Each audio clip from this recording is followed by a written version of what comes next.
Tamil cinema സംഗീത രംഗത്ത് ഇളയരാജ 50 വർഷം തികയ്ക്കുന്ന ഒരു ചടങ്ങിൽ വെച്ച് രജനീകാന്ത് പറഞ്ഞ ചില കാര്യങ്ങൾ സത്യമായ കാര്യമാണ്.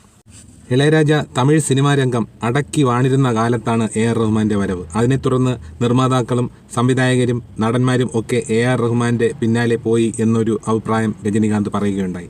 എന്തായാലും അക്കാര്യം 100% കൃത്യമാണ്. കാര്യമെന്നാൽ ഭാരതിരാജ പണ്ടത്തെ ഒരു പേരുകേട്ട ഒരു ഡയറക്ടറായിരുന്നു ഭാരതിരാജ. അദ്ദേഹത്തിൻ്റെ സിനിമകളിൽ ഭൂരിഭാഗവും ഇളയരാജയാണ് സംഗീത സംവിധാനം നിർവഹിച്ചത്.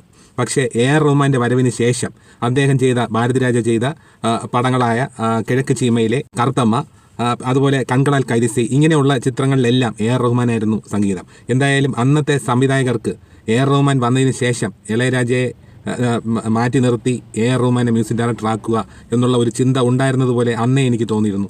അത് AR റഹ്മാൻ്റെ പാട്ടുകളുടെ പ്രശസ്തിയും ആ AR റഹ്മാൻ എന്ന വ്യക്തിയുടെ ആ ഒരു പ്രഭാവമാണ് അവരെ കൊണ്ട് അങ്ങനെ ചെയ്യിപ്പിച്ചത് എന്ന് എനിക്ക് തോന്നുന്നു.